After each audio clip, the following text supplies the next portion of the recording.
Welcome back, everyone. As you join us, you are looking at that aircraft landing at Joint Base Andrews in Maryland. That aircraft, aboard that aircraft, rather, are 3 Americans recently freed by North Korea. A remarkable moment as they touched down on U.S. soil.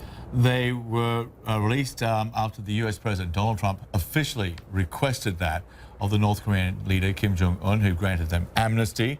And then Donald Trump personally thanked North Korean leader Kim Jong-un for the release of these 3 Americans who've been detained there in North Korea for, over a year in some cases. Let's go to Philip Yoon, because he was the North Korea advisor during the Clinton administration. And so, Philip, as we watch this plane arrive and we know that the 3 men are on board, this seems to be the most tangible gesture so far that the North Koreans are serious when it comes to these upcoming negotiations.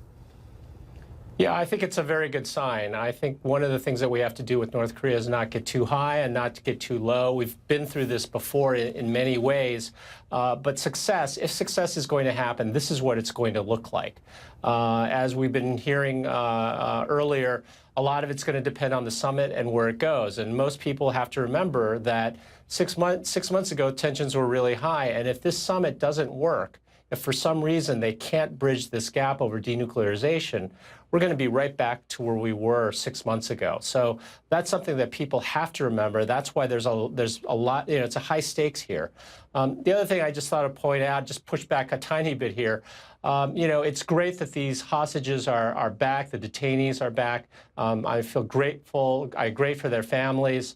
But the other thing we have to realize is that there have been 13 other U.S. detainees since 1996. One, Kenneth Bay, had been in captivity for almost 2 years as well. And so, again, this is something the North Koreans have done. They have used shamelessly the hostages in many ways as bargaining chips. So, again, I'm not saying that this is not a good sign. This is not a joyous moment for us to celebrate, but we just have to put it in perspective. And we also have to remember that there are South Koreans and there are Japanese citizens also being held by the North Koreans, and there is no sign, no indication that they will be released anytime soon. Philip, we would like you to stay with us because as we continue this coverage. Yeah, indeed. Let's get some more perspective.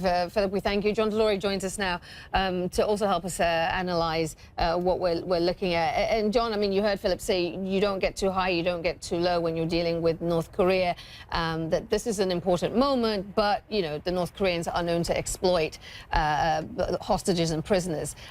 What's your view on the significance of Kim Jong-un releasing these 3 Americans right now? Yeah, I would agree with that assessment. This is very positive. You can't but see it as a positive development. Obviously, it's great for these men and for their loved ones, but we do need to separate this goodwill gesture, which is essentially what it is, from a North Korean perspective, from the high-stakes diplomacy that's at work here. So, I do think we have to celebrate this moment, but also, once we can welcome these gentlemen back to the United States, the focus goes right back to the really tough security and denuclearization issues that we're facing. And again, John, much like Philip, we'd like you to stand by as we continue our coverage here.